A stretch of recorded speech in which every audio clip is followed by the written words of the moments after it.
Hi, friends. Welcome back to Universal Talks. Today, I'm joined by Soma ARah, a Pleiadian starseed, channel, and spiritual teacher with a powerful mission here on Earth.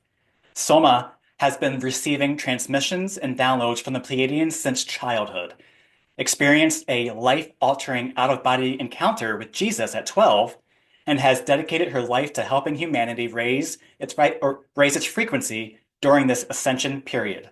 And this is actually like our first time having a chat, so I'm just as excited as all of you are to dive in and explore her story, hear her experiences, and just the wisdom that she brings forward. So, Soma, hi, welcome. How are you?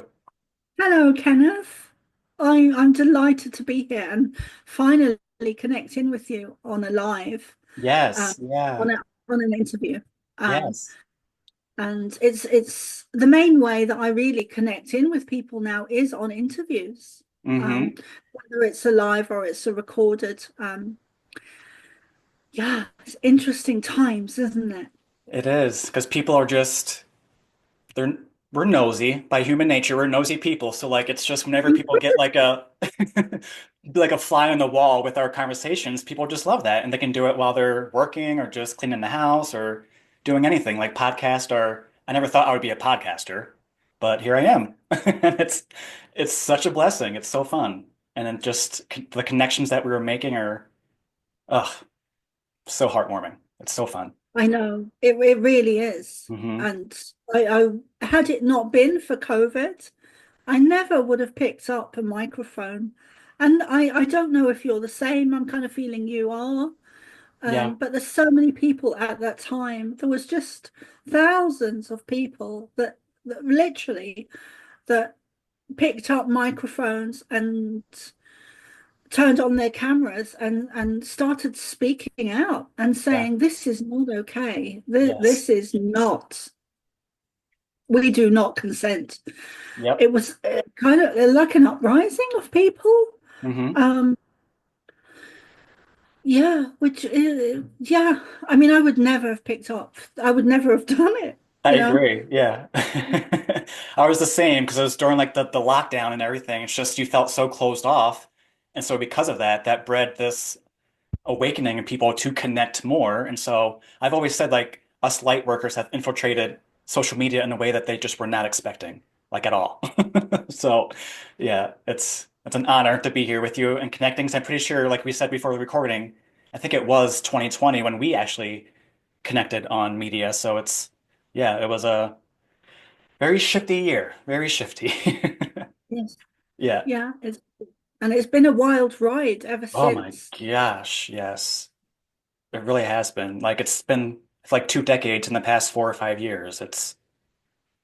Whew, it's a Yeah. whirlwind. It's gone so quickly. And I remember being in my local supermarket. I think I'll never forget that time. Where they had these silly um they'd drawn lines on the floor Oh yeah. and the arrows Yep. and the the plastic sheets, the plastic sheets over the cashier, Yeah, like the you know, sneeze where guards. Yeah. yeah, yeah. And Yeah. then if you bent around it, you could Right. you could give money, you Yeah. know, and Yes, it wouldn't be because there. So Corona isn't smart enough to like go around. of course, Anyways, anyways, I am curious. Let's start with your awakening journey because you've shared that trauma played a big role in unlocking your connection to the Pleiadians. So I'd love for you to just take us back. What were some of the first experiences like, and when did you realize that this connection was part of your soul's mission? wow. Okay. I know it's a Um, big one. it's a big one. It's a great questions. No one's ever quite worded it in that way.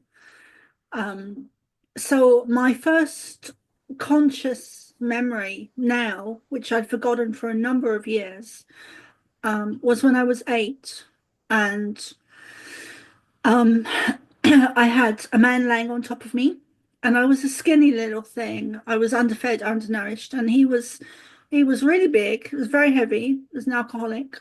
Um, and I couldn't breathe to the point I left my body. Mm. And I connected in with the Pleiadians. I didn't know who they were at the time. I had no idea. I was just in shock, in trauma. I didn't really know what was going on. Yeah.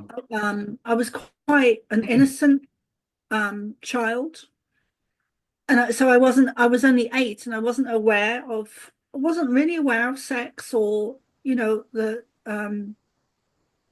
genitalia, or Yeah. wasn't aware of that at all. Um, Not until a couple of years later, I began to be a bit more aware. Um, but I left my body and connected in with these beings, who are the Pleiadians. I now know were Hmm. the Pleiadians, and um, then I came back into my body. It only lasted a few minutes, Okay. and they had a very short message, and it went something like, "Don't worry." And they were very calming, very, very soothing, very calming, very loving, very still. There was a stillness with them that was, everything's going to be okay, Yeah. kind of stillness that Yeah. was very strong. I remember that the peaceful feeling with them was it to the extreme, that they wanted to ensure that that filtered into me, that sense of peace Hmm. and tranquility, and that it doesn't, no matter what happened in the next few minutes, I was going to be okay. And that really was, they gave that to me without words. Yeah. That was a feeling they gave very strongly. And they said, "Don't worry, this will only last a few seconds or a few minutes." And it didn't last very long at all. And then my brother came in. Um, and it's quite strange because I could see him in my mind's eye in the corridor. We had a long hallway in the center of the flat, and then rooms came off that.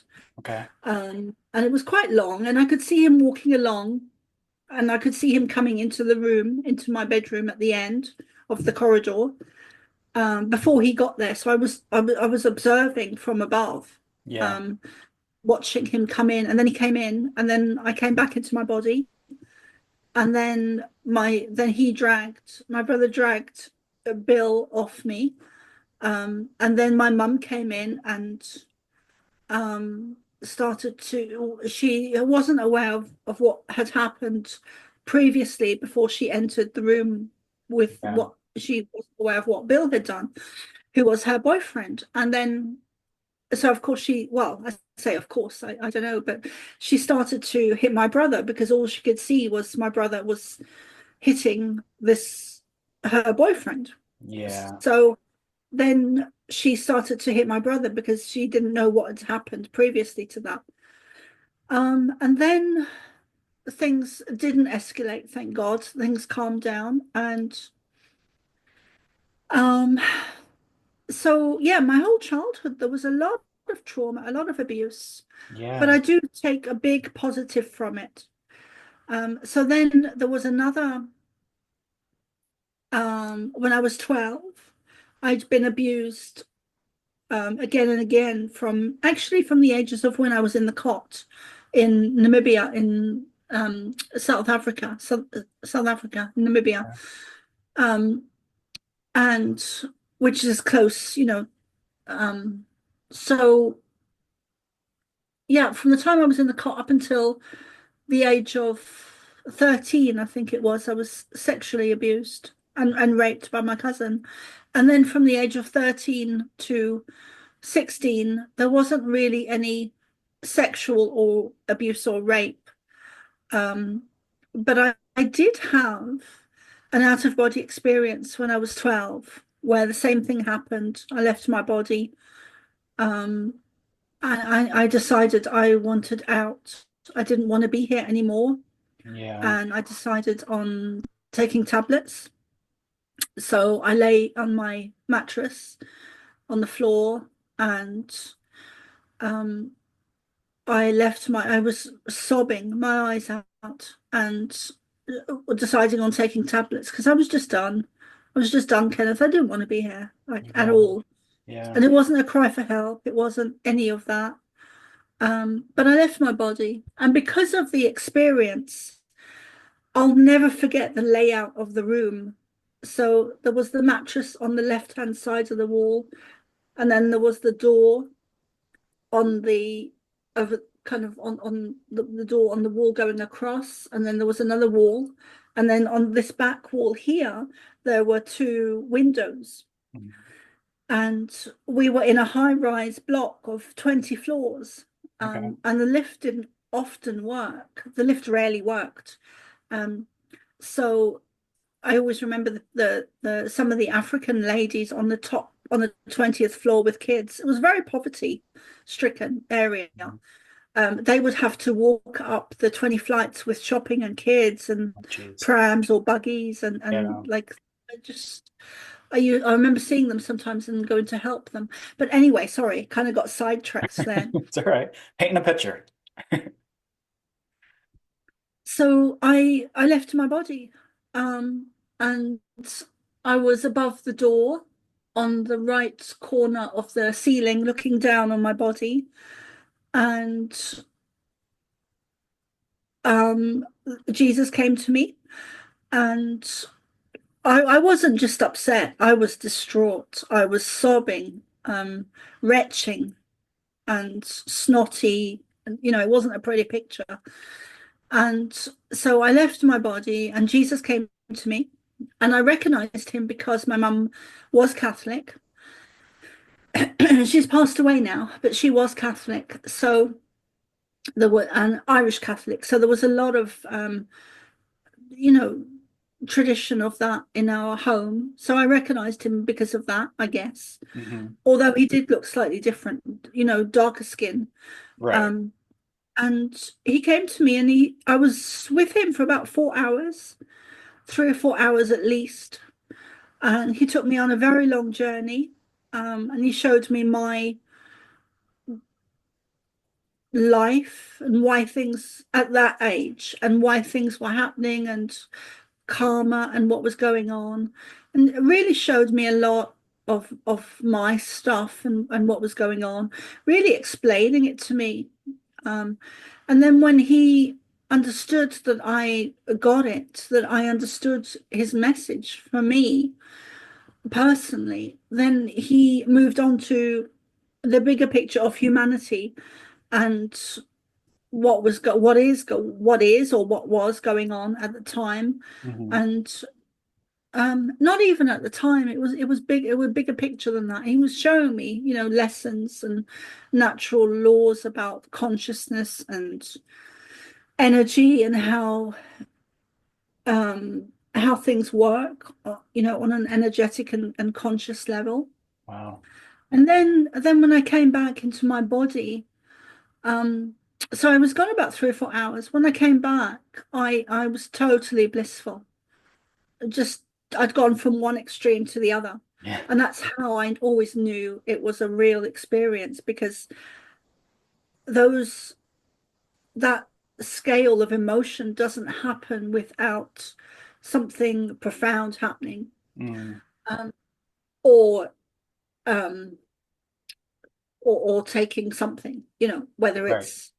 um, whether it's pharmaceutical or whether it's some kind of hallucinogenics or something like that. Right. And I hadn't done that. So at that age, so I always knew it was real because of that. And I never spoke to anyone about it. I never told anyone, Oh, wow. not until I think it was 2004. I was living on Holy Island. Um, and that would have happened back when I was 12. So, and I was born in 74.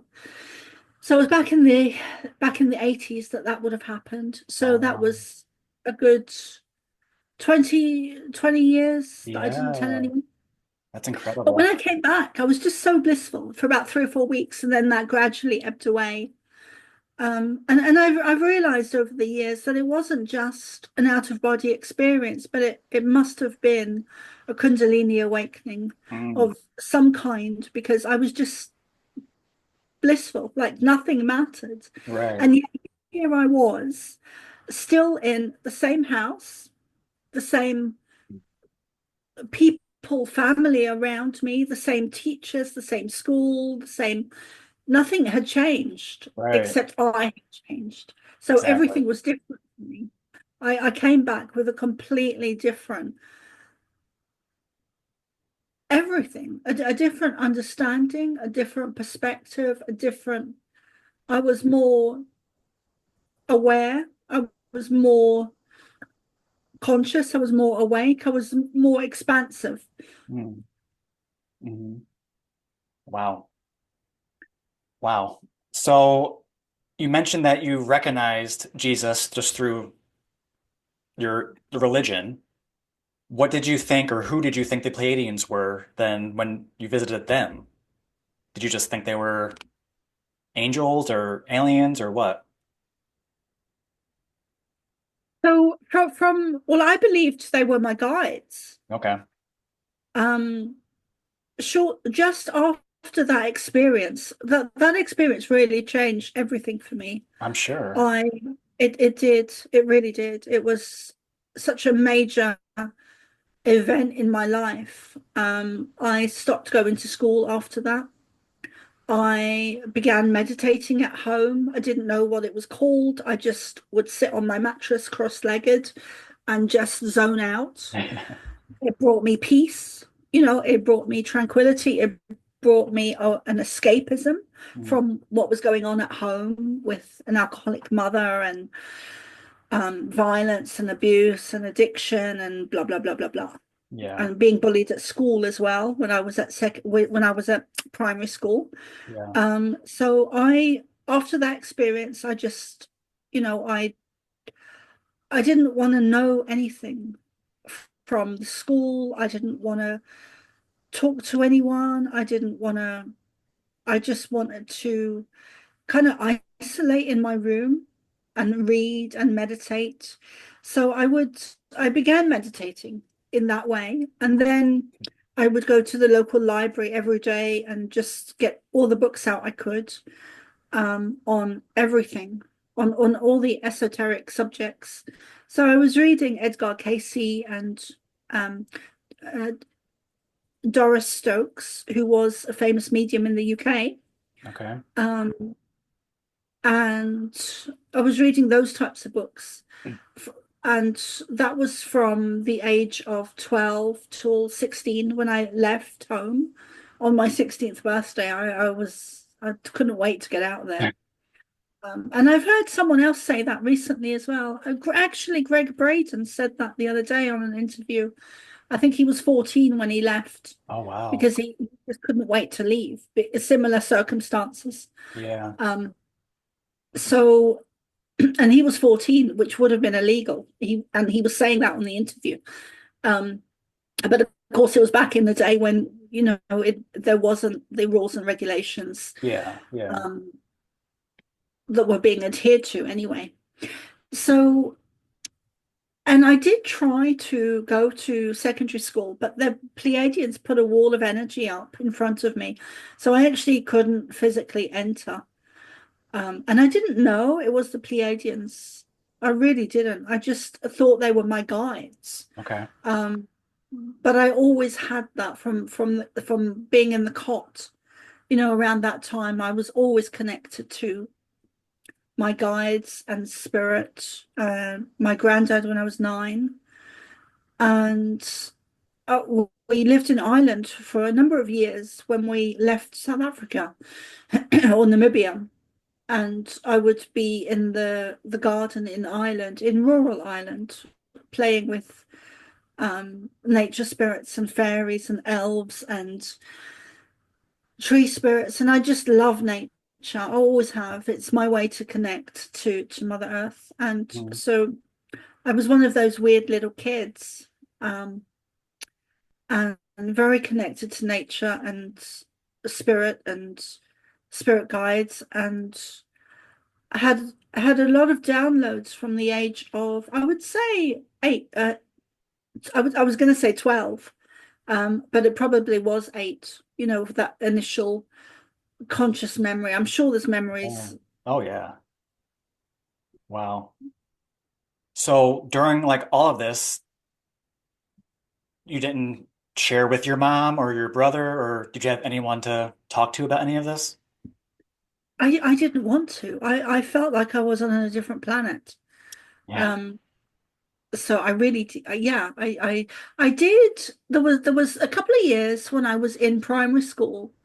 I think from around the age of 7 till 11, perhaps, where it was, no, it would have been 7 till about 9, where I would talk about things and what I was seeing, and people started to look at me. And spirit stepped in at that point, and thank God they did, because they told me you have to stop talking now. Yeah.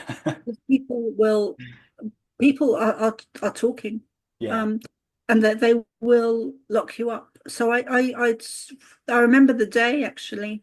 I was talking one day about Jesus, and this was before my out of body experience with him. Hmm. And I was at school, and I was talking about consciousness and God and Jesus, and even the teachers were starting to look at me. And um, so when I was walking home that day, I remember Spirit stepping in and saying, "You need to stop talking now because they will start taking action." Yeah. And I remember being in, sometimes I would be in my secondary school, because there were days I did go. I think I went for about 2 weeks in a whole year.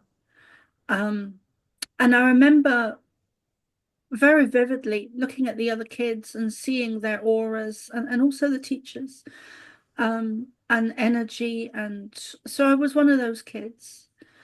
And when my mum emigrated from, she originally she was Irish, and then she emigrated to South Africa, and she moved around Africa a lot. So I was born in Namibia.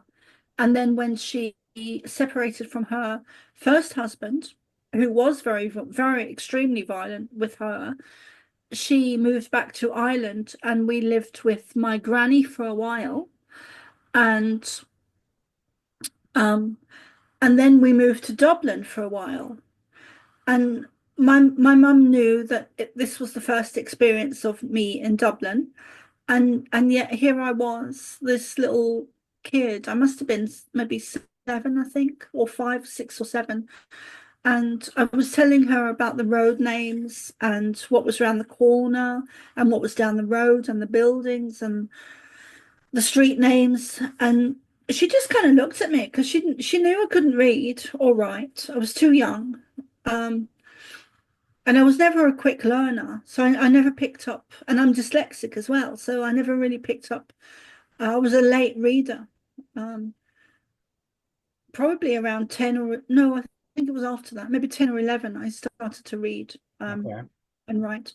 But she knew that I didn't, physically know I couldn't read or write. But yet here I was telling her, because I had memories of living in Dublin in a previous lifetime as a man. So I'd be telling her about this, and then she never knew what to make of me, Kenneth. I was gonna say, what was her reaction? She never knew what to make of me. Okay. Okay. Hmm. That's and so how did you get away with not going to school at such a young age? What did they have to say about that? I just didn't go. I didn't go.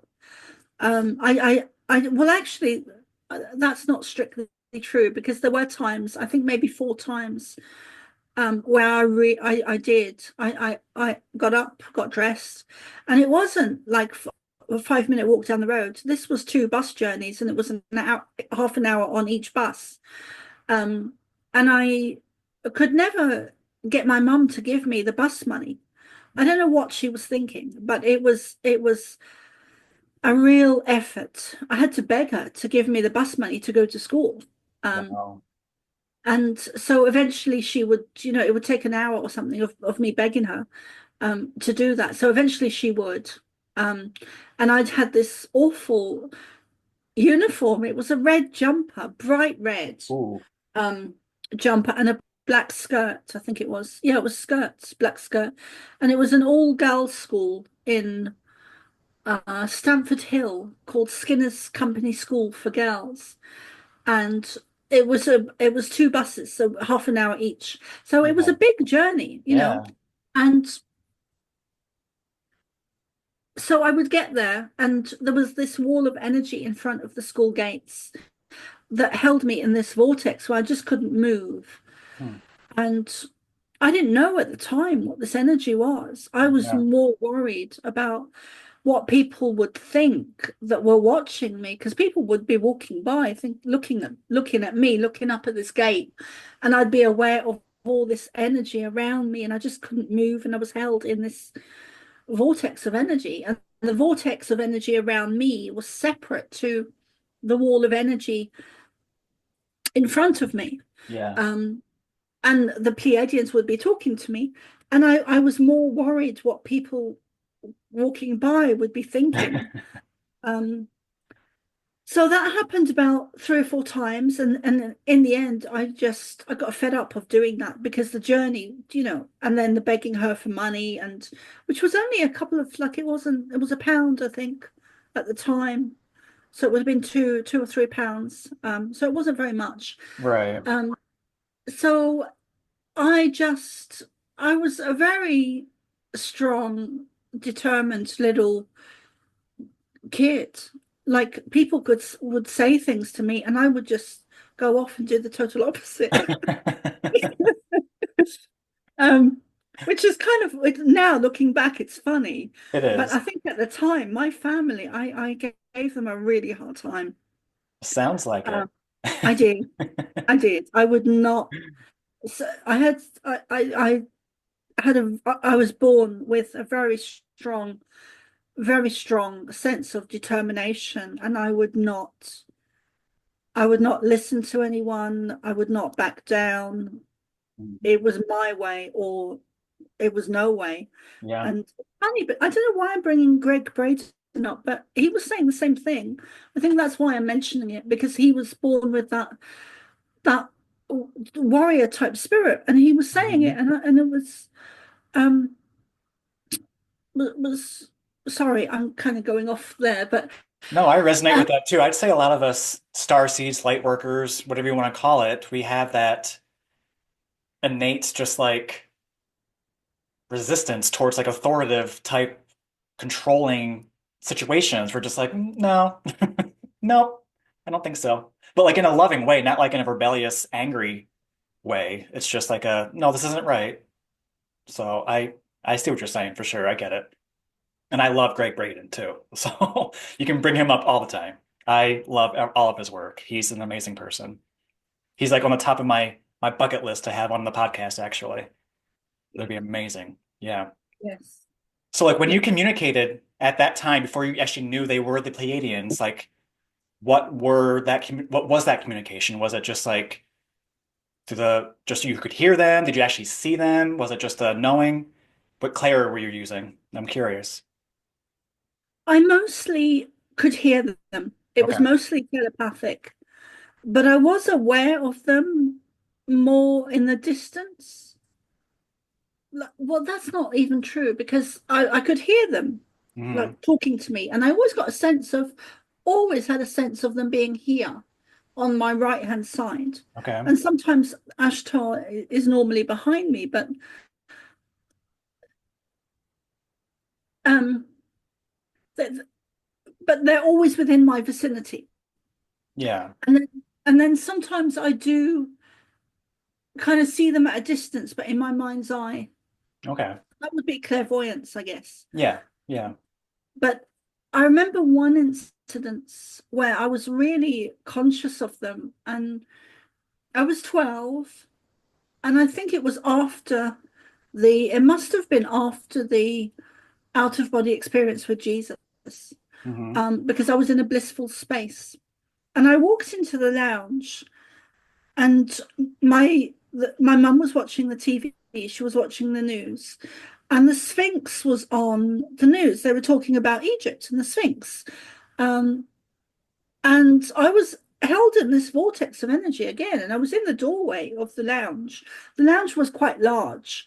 We had quite a large flat back in the day, even though it was in a area full of poverty. It was a large flat, you know. Hmm. Um, and um, so the lounge was very large. So the TV was way over in the corner, and the Sphinx was on the news, and I was held in this vortex of energy in the doorway, and I was getting this download of information, and I could see or sense someone on my right, but it came from the right, um, and they were showing me in my mind's eye. I could see the Sphinx as well, and they were saying that the Sphinx originally had a lion's head, and that going down as you look head on, I think it's the right paw, I was seeing steps going down and an area or a space or a room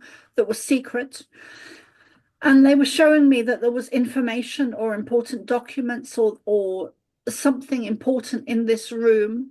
And then I could see in between the paws in the center there was like a door or an entrance there that I think has been blocked up now. And um,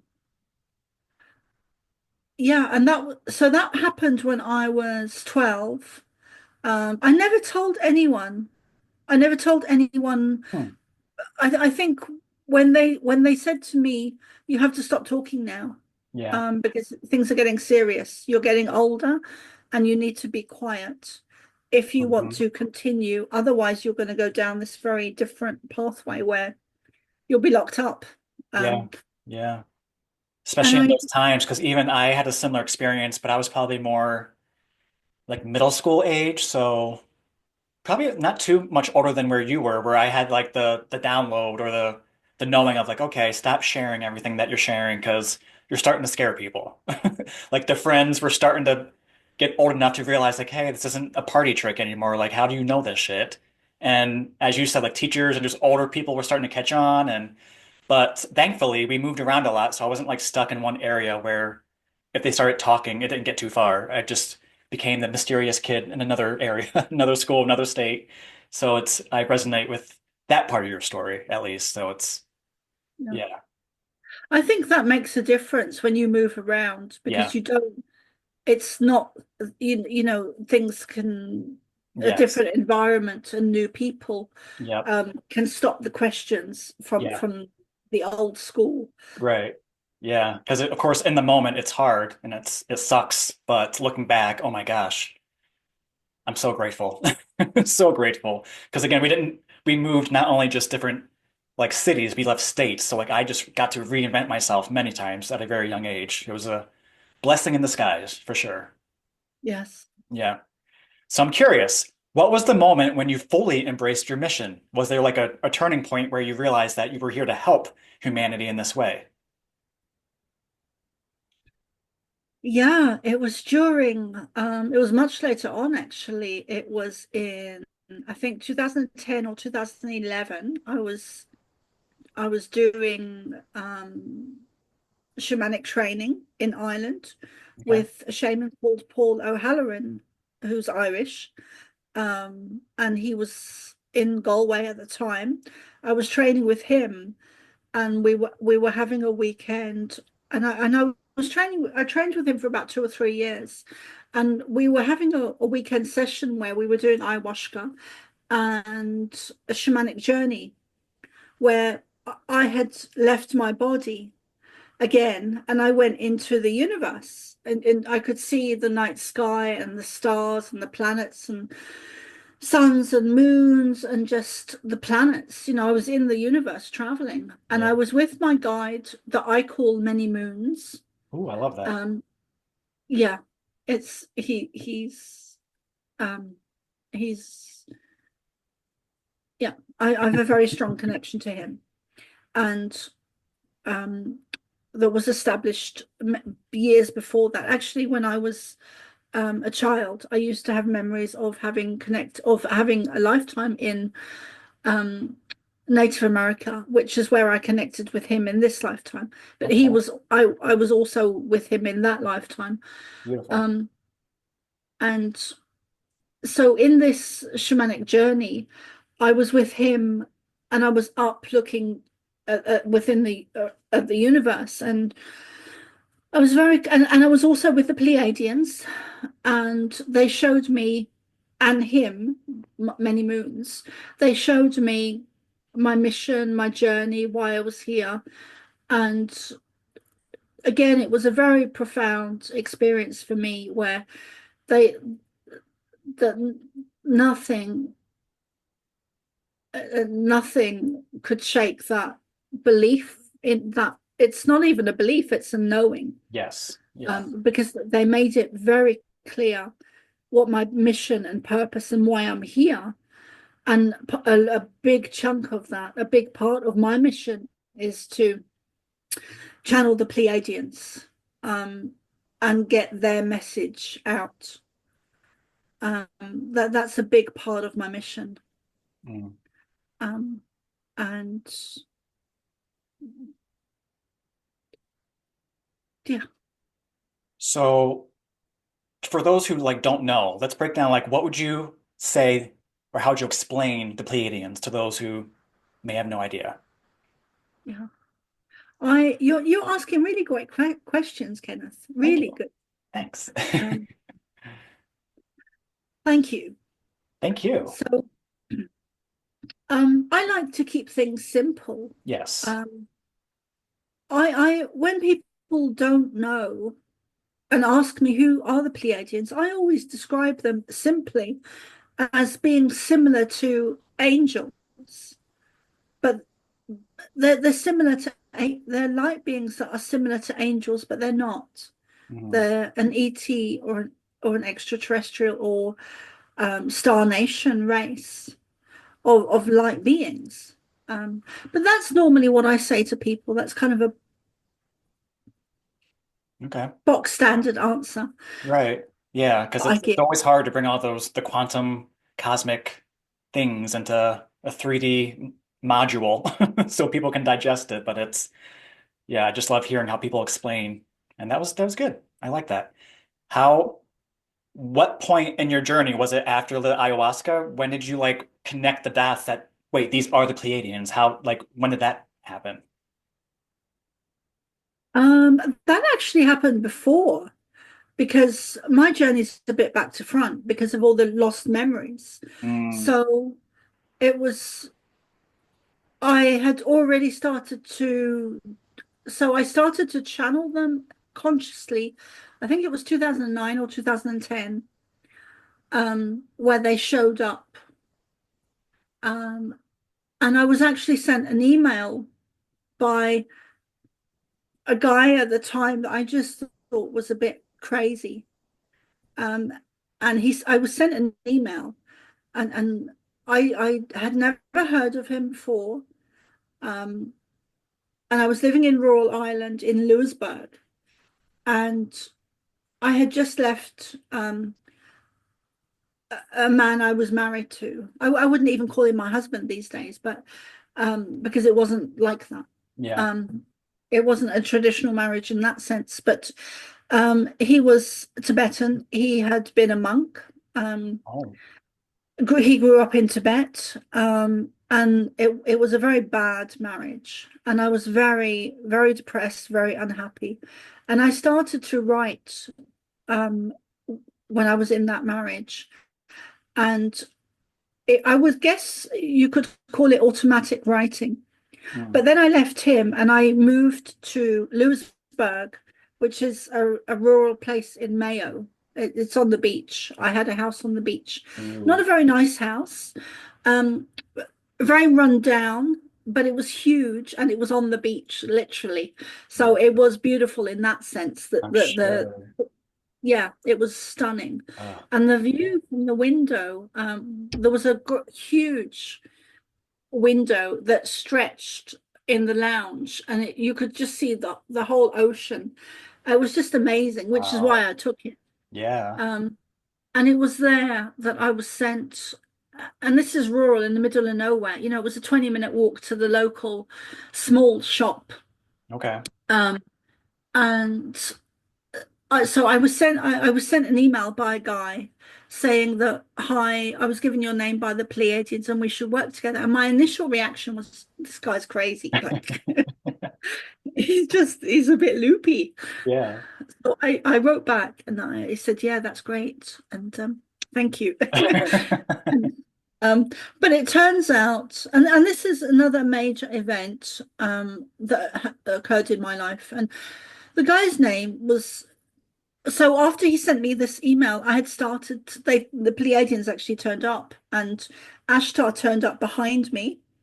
And because I'd been doing the mediumship since I was a child for so long, Ashtar, I could see them very physically, and they turned up as if they were spirit. There was no difference really, except they had this etheric, luminescent energy about them that you wouldn't see with a normal spirit, Yeah. or at least I've never seen with a normal spirit. These were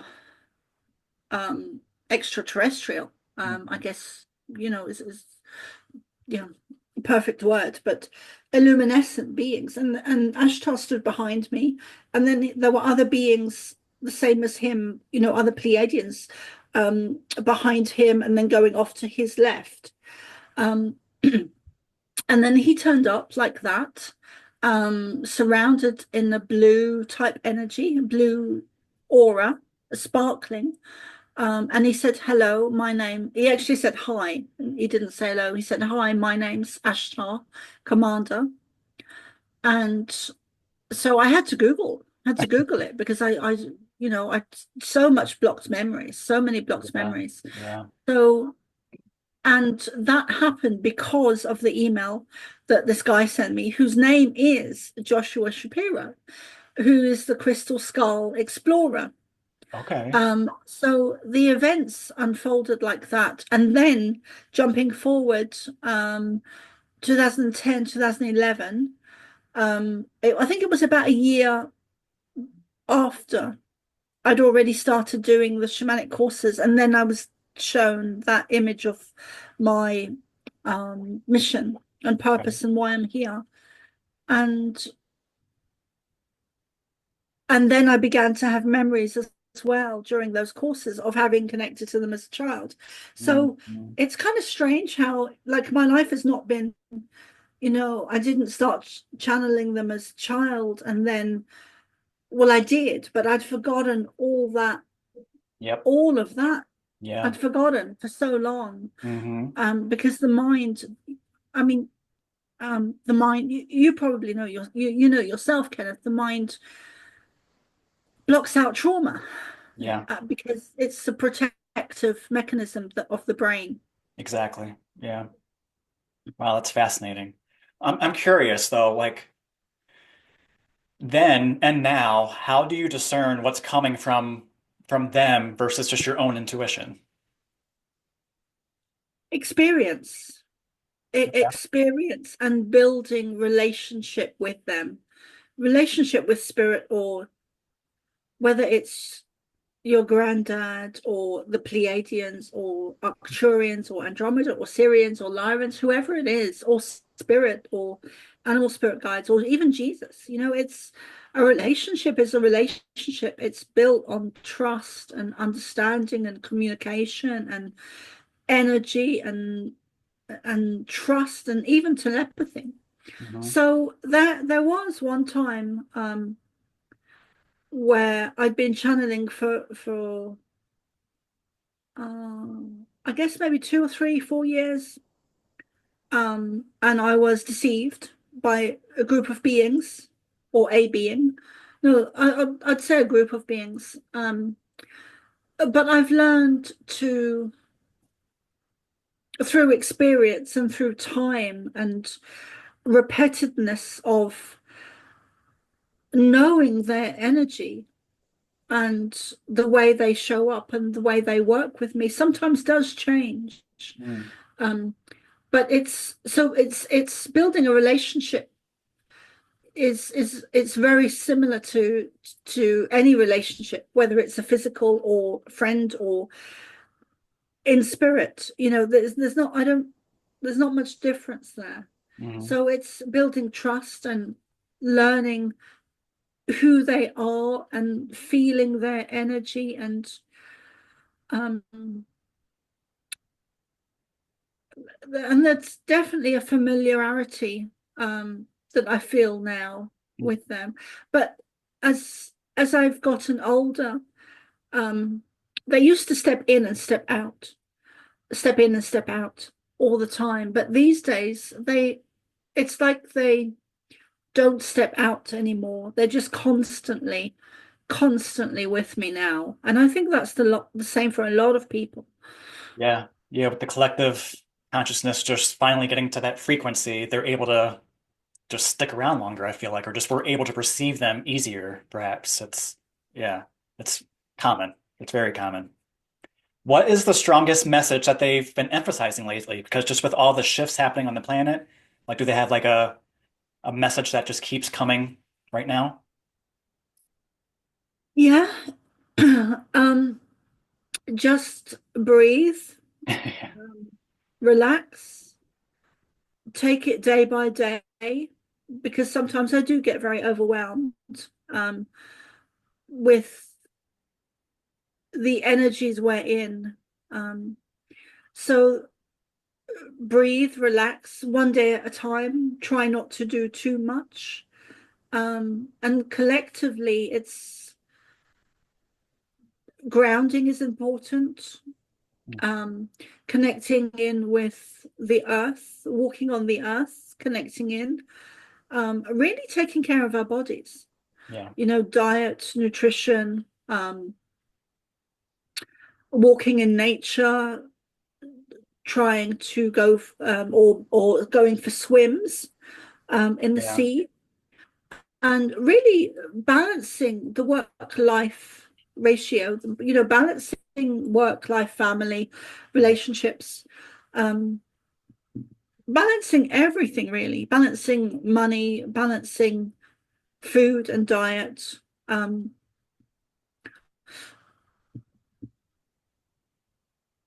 What else do they say? They have started to.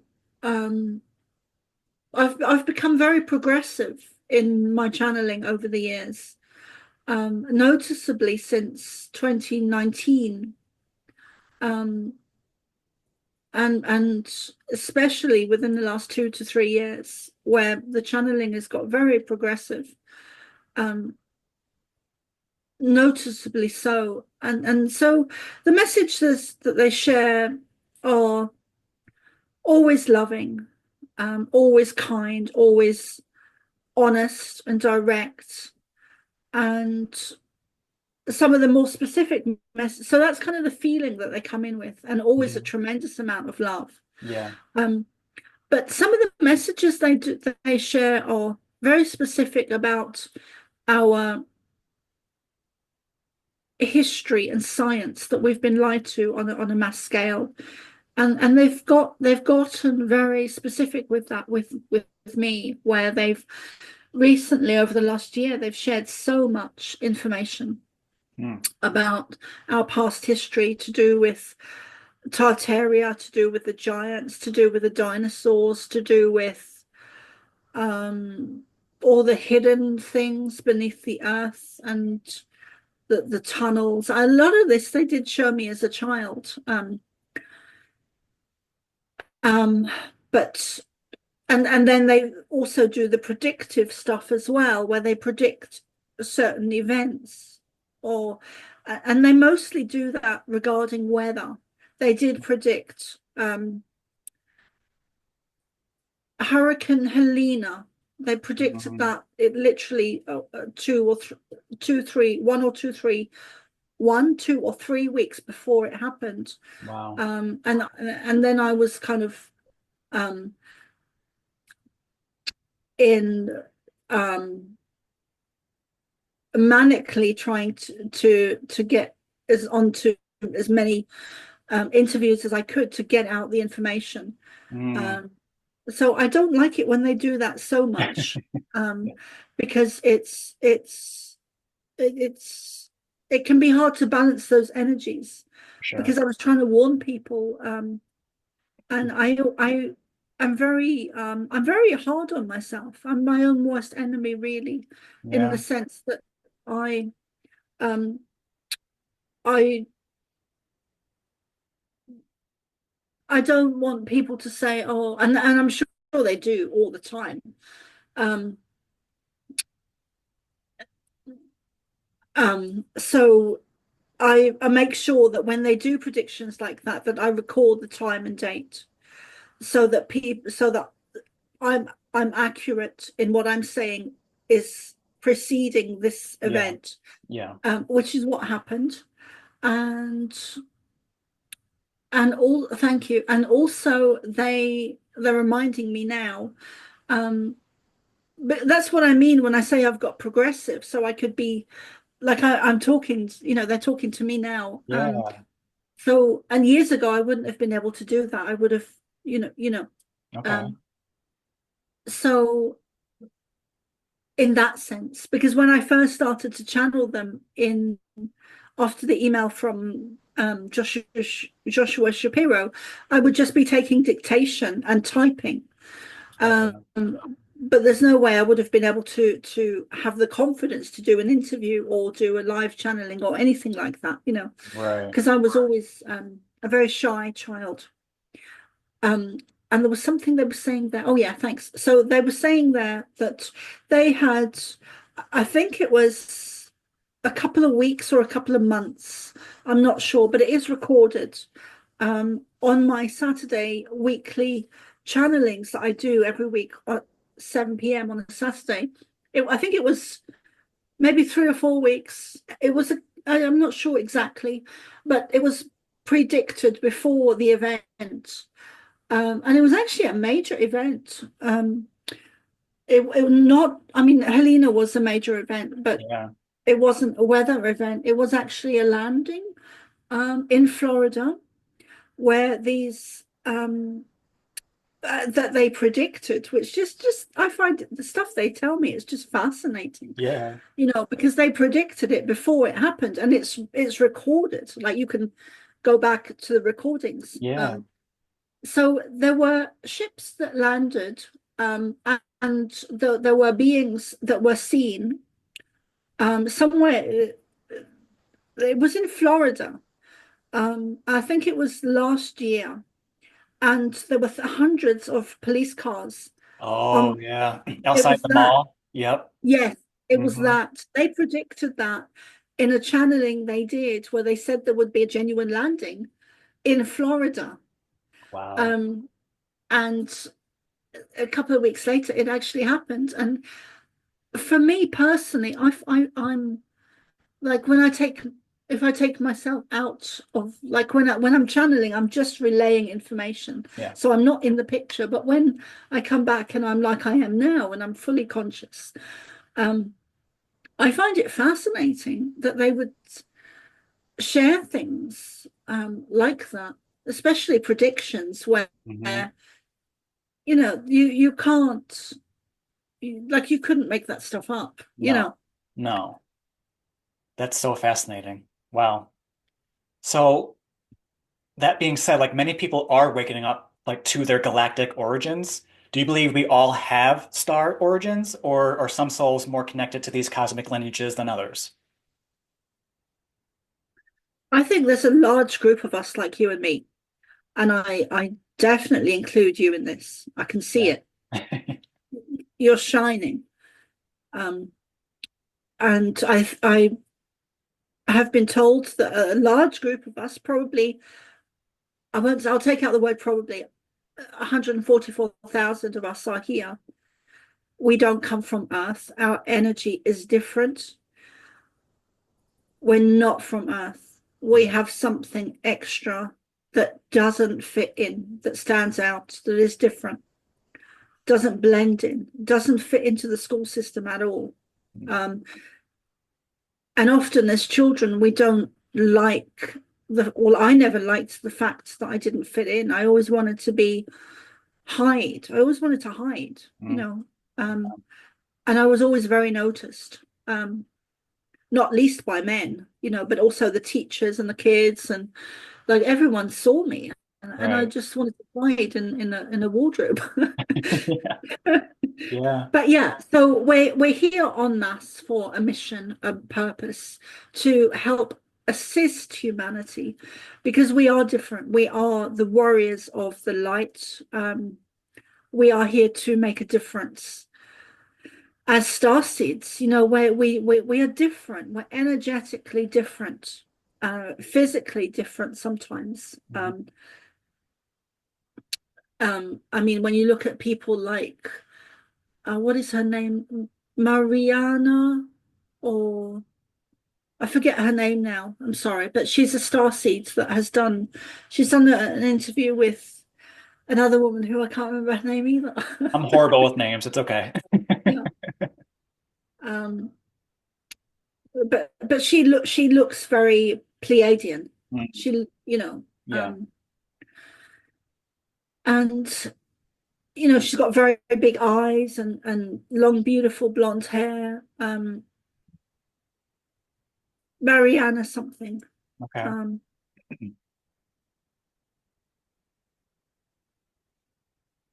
um, And a lot of us are born remembering our past lives as well. A lot of the star seeds, they remember. Yep. They remember, and there's always this sense of wanting to go home and not really knowing where that is, Yeah.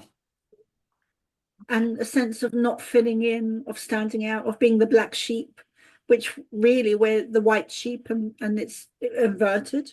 Hmm. And we're often born into dysfunctional families where there's a lot of trauma or abuse or poverty or even satanic. When Teal Swan was had a lot of Yeah. yeah, Yeah. um, and then there's like I don't know why I keep bringing Greg Braden up. Maybe you should just go ahead and ask him. Yeah, I'll take that as a sign. I will. So your book, because you wrote a book about the Pleiadian child, and it dives deep into your experiences. What led you to share in that form?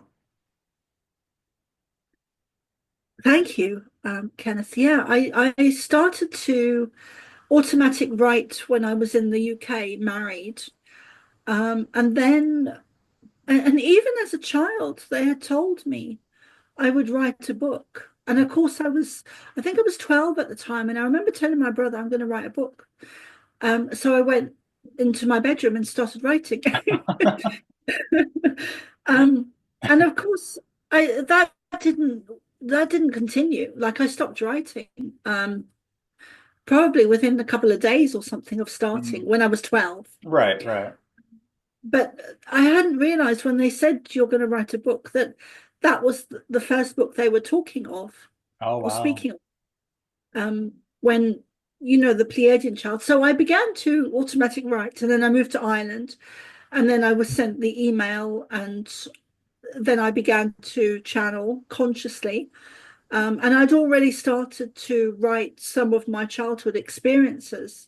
And I thought that's what the book would just be my um, childhood memories, Hmm. which was actually very hard to write because Yeah. I'd forgotten so much. I actually had to go back and sit and at the laptop, and as I was writing, I would be remembering in detail, second by second, of what I had to replay it Yep. in my mind and Yeah. then write it, which brought up a lot of emotion, and it was very healing as well, Hmm. very healing. So that was great. And then I started to channel the Pleiadians around the same time. So that was included in the book. So Okay. there's three different sections in my book, The Pleiadian Okay. Child, which is by Carol Ann Noonan, which is my birth name. And it wasn't until later on that I was given the name Soma ARah. So that is my first book. And then my second book is more recent. It's called What's Really Going On pandemic. Um, and that is banned on YouTube. Sorry, I'm banned sure. on Amazon. Yeah, I'm sure. yeah. And that's available on my website, which is somaarah.love. And I think it's €3 77 cents or something like that. Okay. Yeah, we'll put all the links in the description for sure. Yeah, yeah. Thanks, Kim. Yeah, and what do you hope that readers take away from reading these books?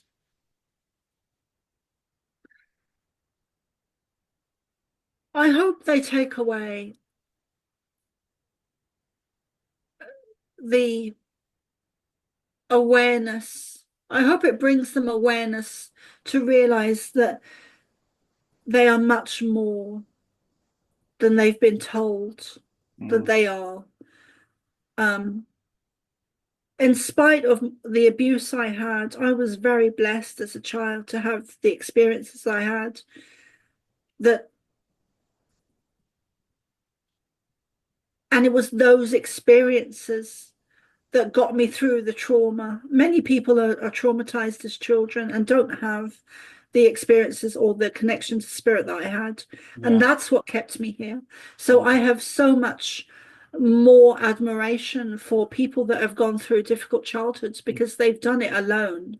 yeah. I didn't do it alone. I had huge help from spirit and my guides and the Pleiadians. Yeah. Had it not been for those, I don't like. Had it not been for the experience with Jesus, like I wouldn't be here. I Yeah. really would not be here. Mm, So I have so much more admiration for, because I always feel that those people that have gone through the trauma that they did without spirit are so much stronger than me. Actually, I really believe that. okay. Um, because I had so much help and support as a child.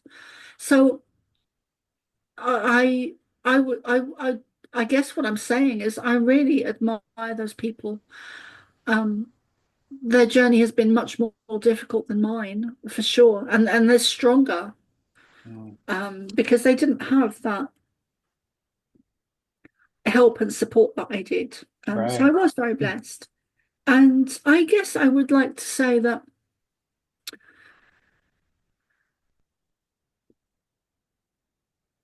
step into a higher frequency of love and wake up to who you are. Meditation is the key. It really is. I started so young meditating. Yeah.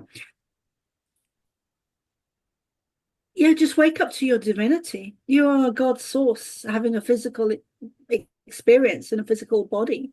Yeah. You are God's source, you know? Yes. Yes, I love it. Love it. So you talk a lot about New Earth. Let's talk a little bit about that before we wrap up, because it's just we have to. What is New Earth to you? It's a new evolution, it's a new era, it's a new humanity, it's a new earth, it's a new beginning, it's a process, a stepping into an evolutionary period that we've never seen before on Mm, earth, not in the way it's happening. yeah. So it's a level of, it's an evolutionary period that is raising our consciousness, raising our frequency in order for us to, and to help us to create a new earth. And the awakening of humanity is not limited to earth.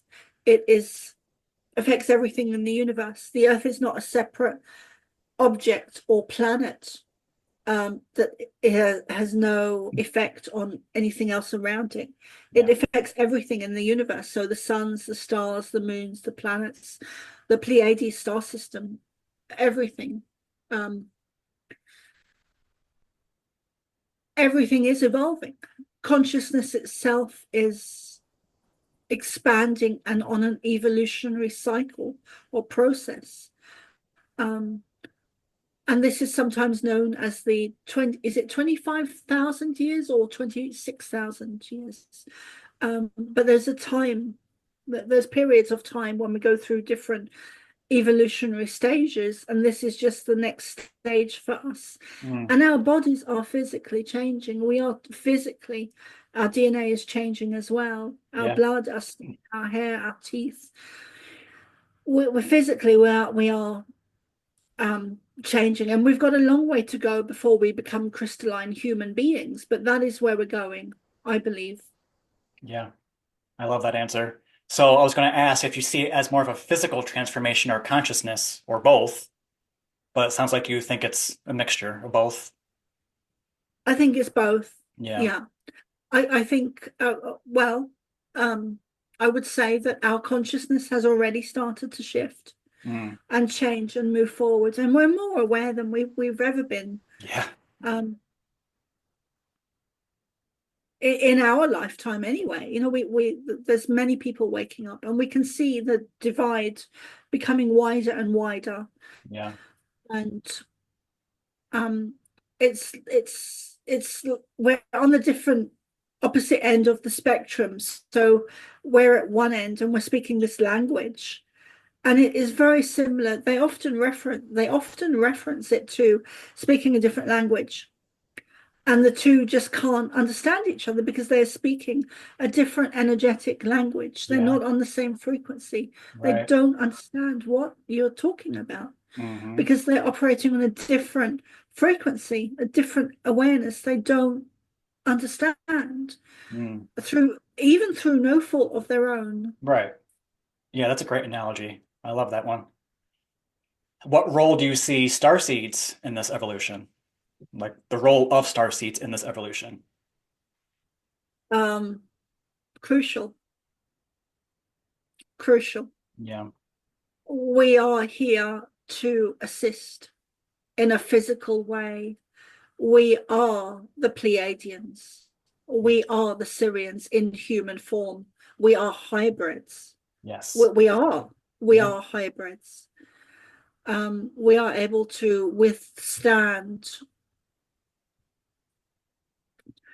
many negative attacks that most normal people wouldn't be able to, Mm. whether they are through being abused or technology being used by some of the three-letter agencies such as voice to skull technologies, Yep. um, which are very real.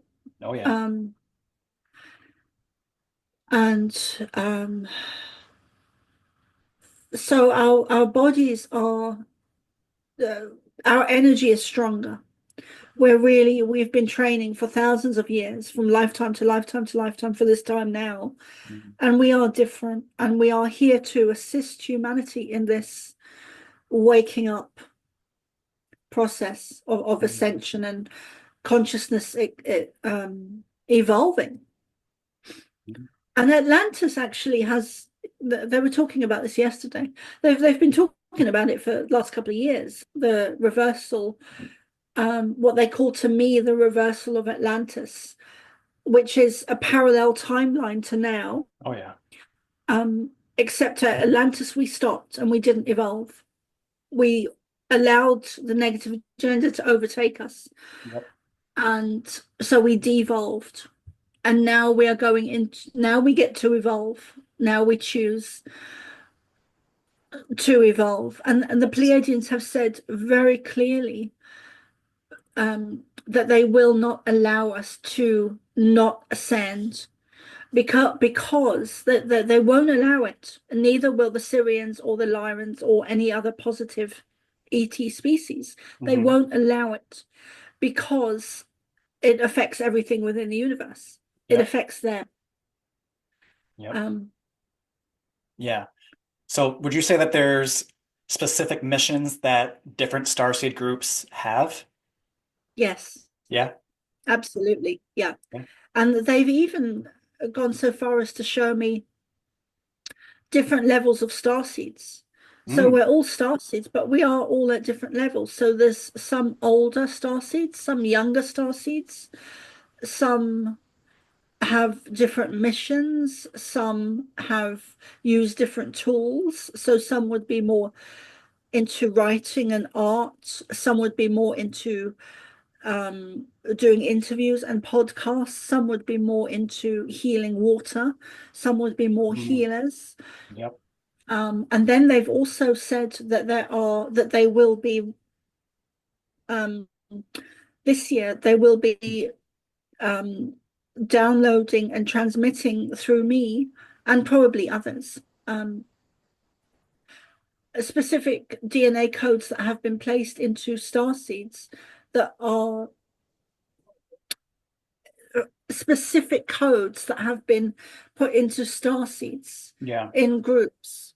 So these DNA codes are they've spoken about one of them so far, not in a huge detail, but they did say in one channeling that the there's a code for that they placed into the star seeds to assist us in this lifetime now, and these codes will be revealed through myself and others. I'm not going to be doing this alone. Yeah. Um, and one of the codes they were talking about is the code of grounding, where we are physically, this code has been put into our DNA, and it is all about grounding the higher energies through our bodies and into the earth in a very, very physical way.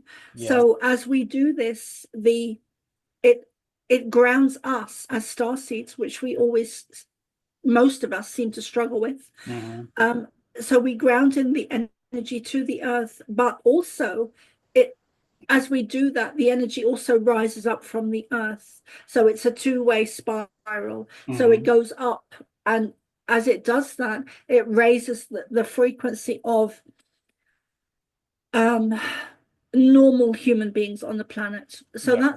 that's important. And they've also said that we are as unique as our fingerprints. Um, we are as unique as our fingerprints. So Yeah. there's no even twins. So twins can be similar, but they have subtle differences. For So sure. none of us are um, the same. Hmm. None of us are the same, even twins. Hmm. Yeah. I'm Wow. very interested in what they're going to say about the DNA starseed codes and Yeah. Wow. That's also fascinating. I'm loving this. So we kind of touched a bit on signs of a star seed, but for someone who's listening who feels different or like they just don't quite belong, what are some signs that they might be a star seed?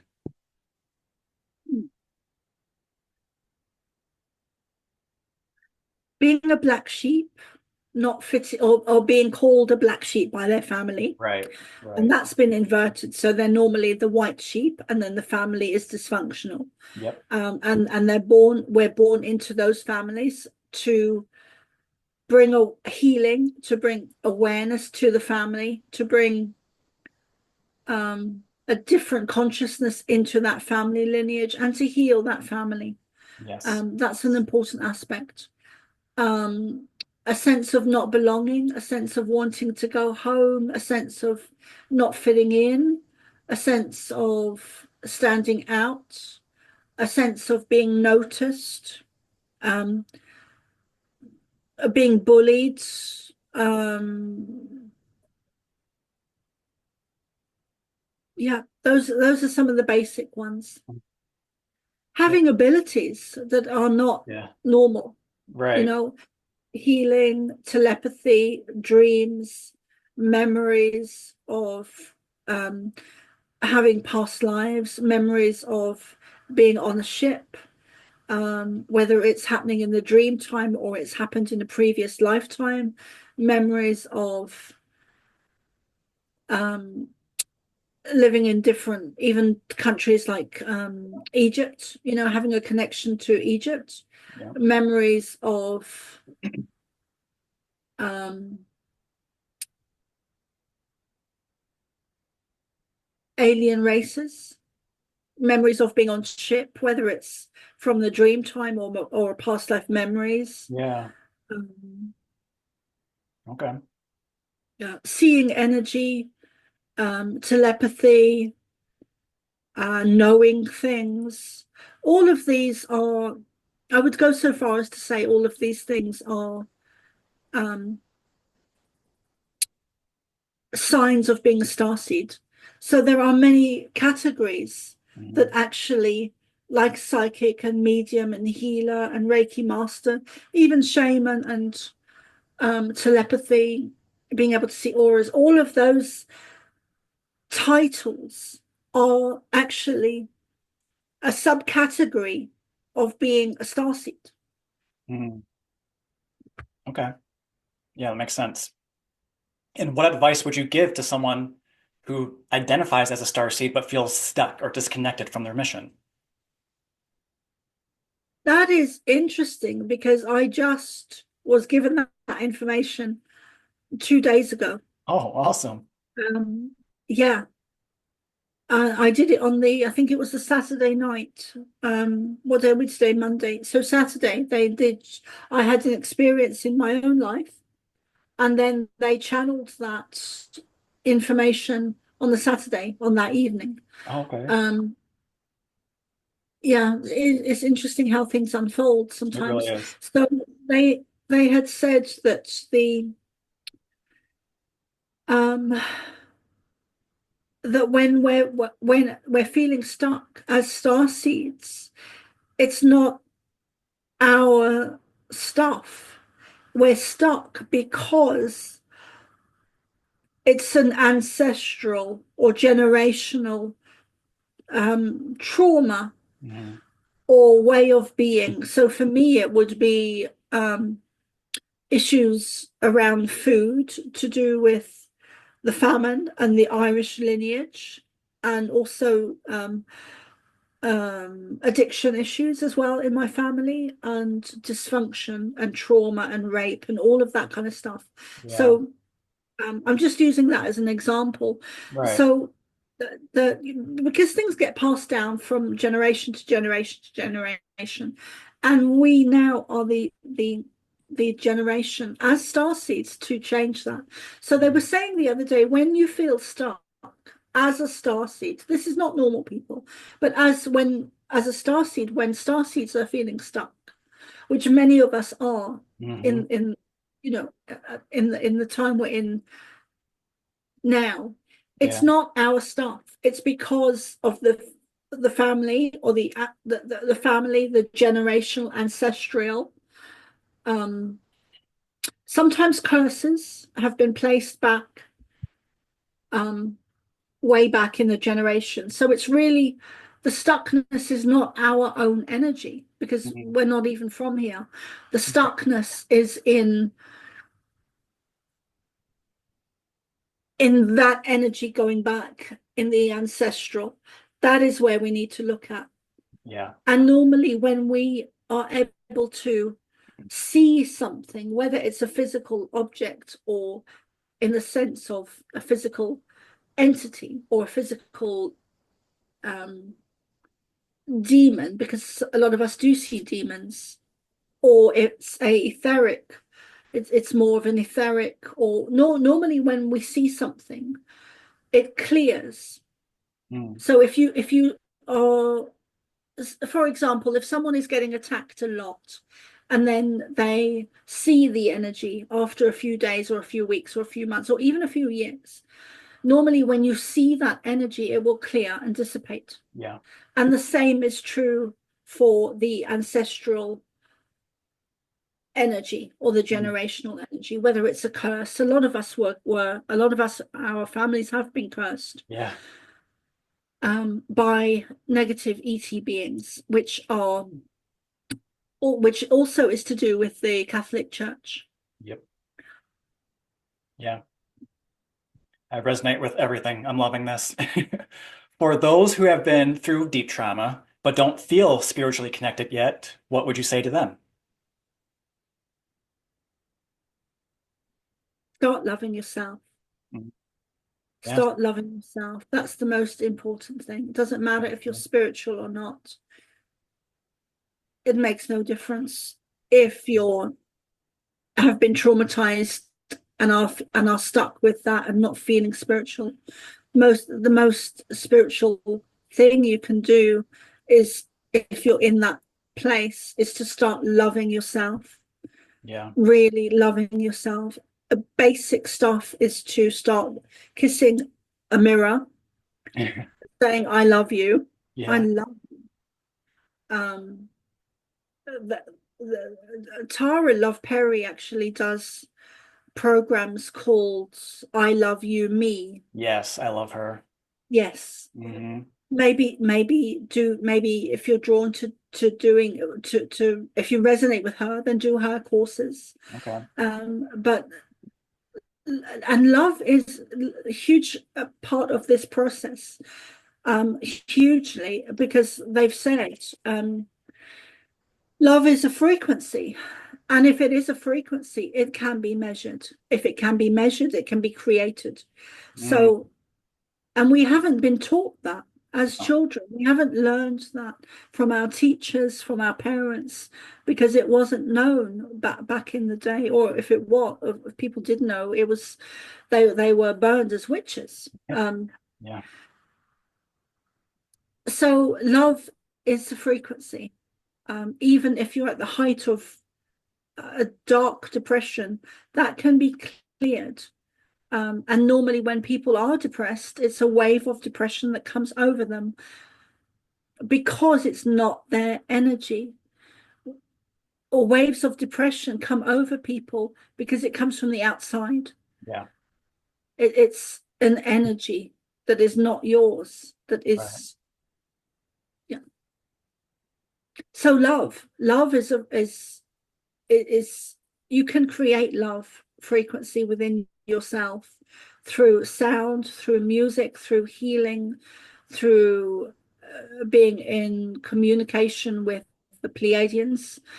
Um, and I've learned that Jesus was Pleiadian, which is why I had the both going on as a child. I had the Mm. Jesus connection and the Pleiadian connection because he was Pleiadian. Fascinating. Um, yeah, so love is the most powerful force in the universe. There's nothing stronger than it. Yep. Um, and it is a frequency that is measurable and you can create it. So if you're feeling down, start self-love. Start the simple things like kissing the mirror and looking into your own eyes and saying, I love you. Yeah. I Hmm. love you. Something I tell people is just even while you're brushing your teeth, just make that direct eye contact for the entire time and just say, I love you, you're beautiful. Just say all those cheesy affirmations and just watch the shift. Just watch it. Yeah. Yeah. Oh my gosh. I had a whole section because you've had direct contact experience with like UFOs and ETs and all that. So maybe if you would bless us to come back again, we can delve deeper into that because I already am so grateful for the time that we've shared. I don't want to keep it for too much longer. But on the subject of ETs, a lot of people do fear an attack or something evil because of the way that social media and just theater and movies have portrayed it. What would you say to those who may be in fear of contact? Oh, I would say that there is nothing to fear except fear. So there's different levels. But I would say that there's nothing to fear except fear itself. Yeah, yeah, Having said that, there for everything that exists in the universe, there is an opposite. yeah. Um, but I wouldn't worry about that too much. The vast majority of people have positive experiences. Hmm. I think it's only the rare few that have negative experiences. Um, Yeah. And I would say like the the more negative experiences, like the grays and all of that, a lot of people need to understand that like not all of those beings are who we're talking about. The star system origin people, those are like more, I'll say man-made beings. But I'll just leave it at that. I'll just leave it at that. Because again, I think it would be a great subject for you to come back and we can get more into that for sure. Yeah, I'd Um, love to. because Thank do you you. think that we're moving more towards contact in our lifetime? We've never lost contact. I love that answer.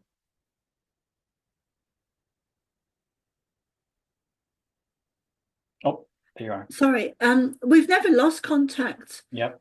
What's happened is contact has always been there, but our connection and awareness has diminished, and now we're swinging back and becoming more aware. Yeah. The galactics have never gone anywhere. The star nations, the aliens, have never gone anywhere. Um, they've always been there. It's just that we're taking off the glasses again. Mm, yeah. I love that answer. That's the best. All right. You've walked a deeply spiritual path, but what about the human side? How do you balance cosmic awareness with being here now in the physical? I know it's a challenge for me. Well, that's taken me a lifetime. That's what I'm saying. Yeah, it's a constant, every day, every moment practice.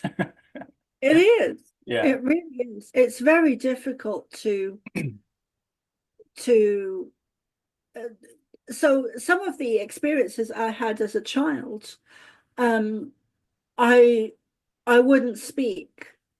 There was a number of years I was classed as being autistic. I wouldn't speak to people.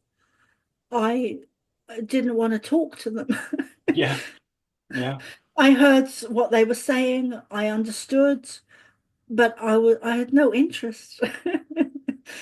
Yeah. I was not interested at all, and so I was labeled as autistic, which I am. I know I am on the Yeah. autistic spectrum.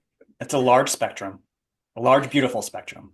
Yes, yeah, and Yeah. it seems to fluctuate as well with me anyway. It Yeah. fluctuates, depending on my energy.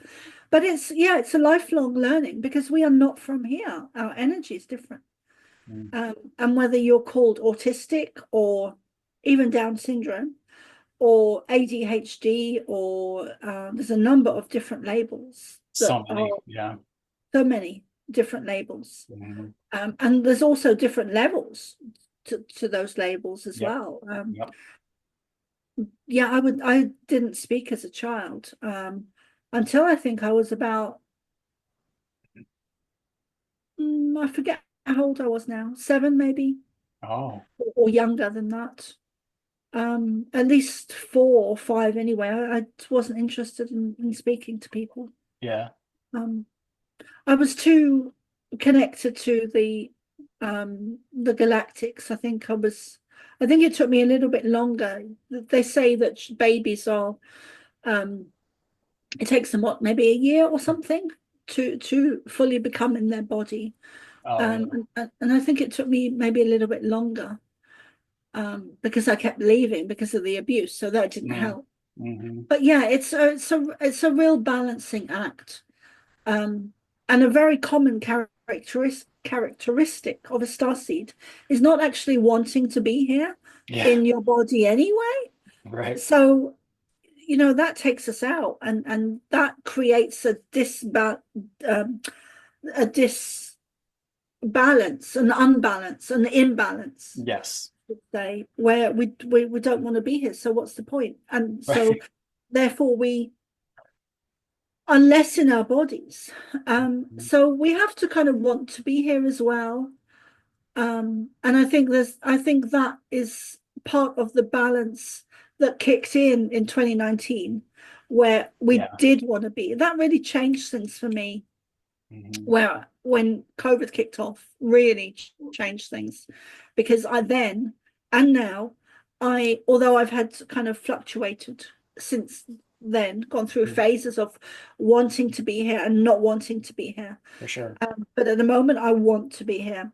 Yes. But in 2019, um, before COVID, I didn't want to be here. And then when that happened, I was like, oh, okay, so I'm here for this. Yes. I'm not just having these spiritual experiences. They all actually mean something and have a reason for them because they've taught me different things. And now, because of this, I want to be here and Yep. I want to bring forth the information that's been shared with me since I was a child, Hmm.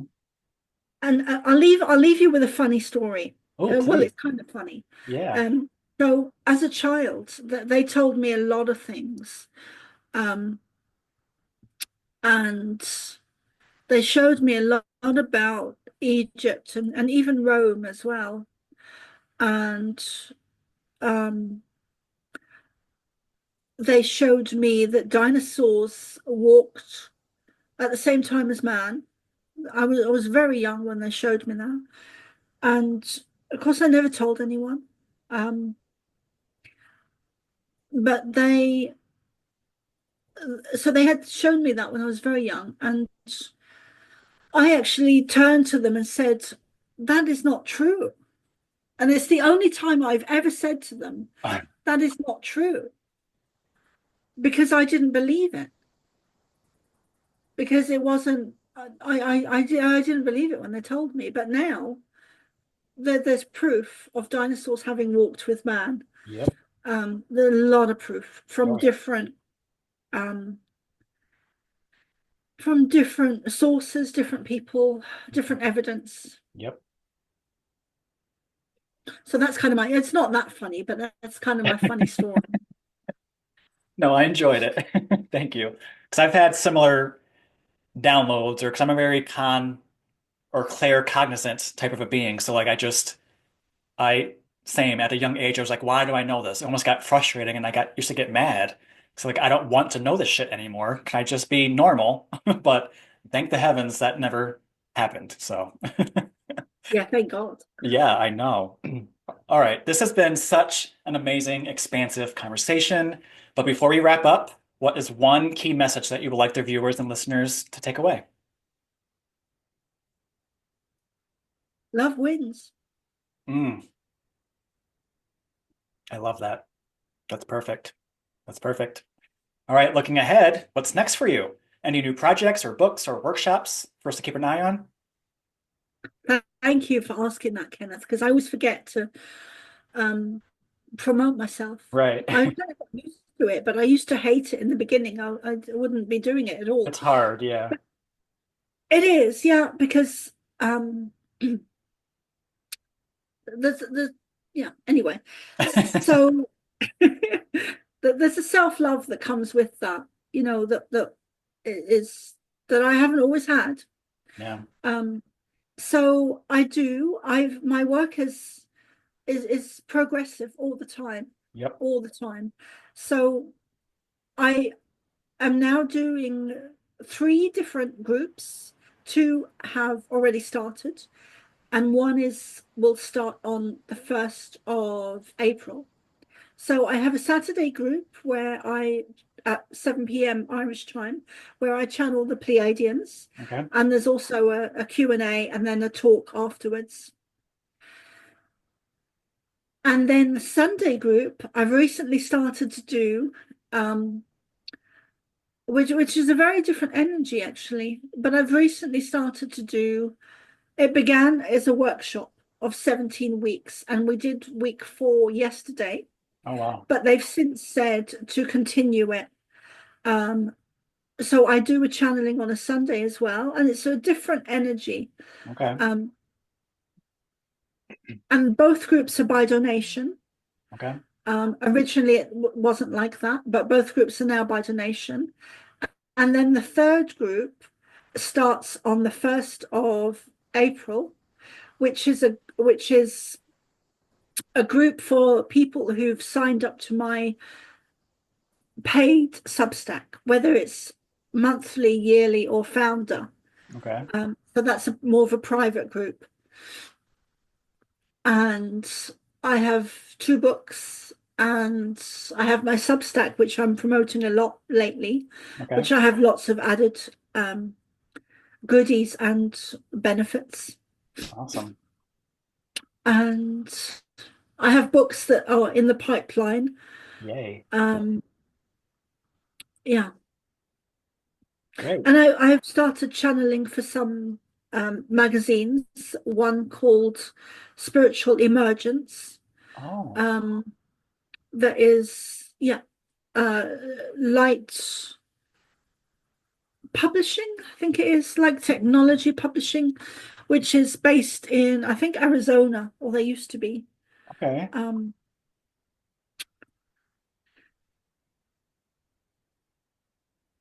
so yeah, interesting times. And then of course I'm doing the interviews as well. Hmm.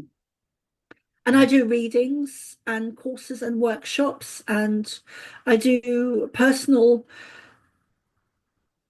Pleiadian channeled readings, which I just love doing because they really, it's, I'm doing a channeling, but it's for the person. And Hmm. I really love doing those. Yeah. Um, but I do other readings. I do a regular reading, and then I do a starseed readings as well. And then a lot of the past life and stuff comes up as well. And of Oh, course, I'm also do Akashic record readings as well. awesome. Amazing. You're amazing. And where can people find you, connect with you, and explore all your work? So thank you, Kenneth. So my website is somaarah.love, and my Substack is Soma Arah. My Facebook is Soma Arah. I have Rumble, YouTube. Um, I'm trying to come away from YouTube because they're continuing their censorship. Yeah. Um, so I'm on Rumble, Okay. and but mostly Substack is where to find me. Mhm. I that is the only place you'll find all of my interviews and everything that I produce and publish and channel. Okay. Everywhere else is censored or shadow banned, or I know. most of them anyway. Yeah. Yeah. And of course, again, we'll put all the links in the description to make it easy for everyone. And then one last question that I ask at the end of these, just for fun, is if you had a superpower, what would it be and how would you use it to help humanity?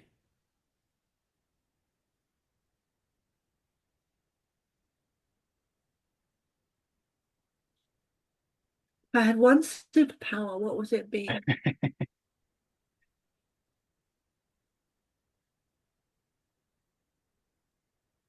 It would be, if I had one superpower, it would be a flamethrower Oh, yeah, to okay. to and I've actually seen this device that